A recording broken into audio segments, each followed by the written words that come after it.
Şu an biz bir köye geldik. Rahmetabad köyü diyor. Rahmetabad köyünde bir abimiz yaşıyorlar.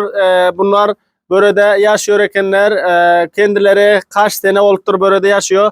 Bu akşam iftar programımız vardı. İftar programımızda gördük abimiz oradan pilav götürdü. Biz dedik ki nereye götürecek? Bunlar dedi eve götüreceğim. Evde çok bir sıkıntıda yaşıyoruz dedi. Evde bu Ramazan ayında 3 kere 4 kere dedi yemek yedik dedi. Çok bir sıkıntıda yaşıyormuşlar. Bunlara inşallah bu Abdülgapur Gül abimiz tarafından inşallah zekat parasını veriyoruz. Ağam sizinki neyden mi oluyor? Men Hamyap'tan oluyor. Hamyap'tan. Oo. Kança vaqt oldu bu yerde otuyorsunuz? 4 yıl yanak oldu da. 4 yıl yanık oldu bu yerde Oo. otuyorsunuz. Ho. Näme kıyınçılıklarınız var? Kıyınçılıkları billere senden zat bolsa yok da idare ilacım yok özüm nana var hal dokuyor gayret ediyorsan günlükçülük ediyorsa çaresallık gidergerçilik ettiğin yana çaresallık gör nem şey dersin ilaç yok başka oturur yer yok. Böyle yerin Hamyap'ta yeriniz yok mu? Ya Hamyap'ta yer yok derya alan. Derya alan. Oo. Şondan soň bir yere göçüp qaydansız. Sonunda Pakistan gittik. Pakistan'da oturduk. Her yerlerde oturduk. Mazarda oturduk. Ahirim gelip sonra geldik. Bir nasıl yer nimeler ekende. Ama şu rakam gelip Kıyınçılıkta. Ha şimdi ya. Näçe nefer yüňüzde siz? 4 nefer bilen. 4 nefer. Evet, Kette oğlunuz var mı işte? Ya onun yanaklatman diye burmaydı. Babacık var olamın okula kalın. Bilen kızana kayal bürüyordum. Ya çare sağlık edip oturup Gelin Xuda mervan inşallah. Abdülgapur Gül ağamız taraftan size biraz zekat verin. Kantiymiş. Näme aldınız men aýdy üçin? Hal alamızam yok ha gelerdi. Gelin hayır bolsun. Hiç teşviş etmeň manan. Bulayla 1000 afgany. Seymin. O boldu. Ana bulan 500, 1500, bulan 500, 2000 boldu men.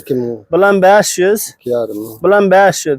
3000 afgany. 3000 afgany. Seymin. Ne boldu? Çağaňyza bir oğlunuz barmy maýdaja? Sabır maydacık var. Oğul. Ha, deyiz. Yakıydı yok. Ha, bir oğlunuz bar.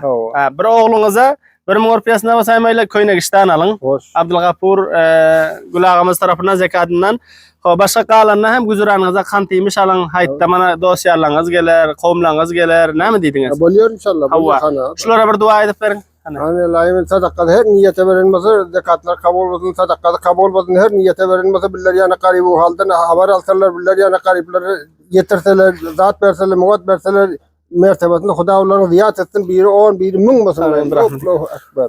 Näde bugün beraber geldik ha? Ay ha ne var? Huda beraber getirdi. Biller iftarda tık, iftarımız var bugün. Son görsek bulağımız var eken ayttık ki siz nerede yaşıyorsunuz? Ben şöyle yaşıyorum dediler. Geldik gördük ben şehirde yaşıyor ekenler. Bir kışlağında bir özünüz. Türkmen kavminden. Ha, Özbeki kavimler yaşıyor böyle. Özbeki kavimler Parsivanlar var. Ha, bu mecir kem mecir dige, mecir kışlaq. Mecir kışlaq. Ha, her kavim böyle yaşıyor maşallah. Ağzı beri yaşıyorsunuz. Hemişe ağzı beri bolun. Hemme kavim bir kavim inşallah. Evet, teşekkür ederim. Sağ olun. İnşallah gelirsin yine hemkarımız. Hamyap köyünden. Yani böyle yaşıyorlar. Teşekkür inşallah gelirsiniz. Hamyap kışlağından ekenler kança yıl yaşıyor ekenler inşallah yine hem kömekleşersin, yine hemkarlaşırsın. İnşallah Dünya Türkmenleri Birlik Vakfı'na hem müşkilatlarına eşittirersin. Teşekkür. Sağ olun. Sağ olun. Teşekkür.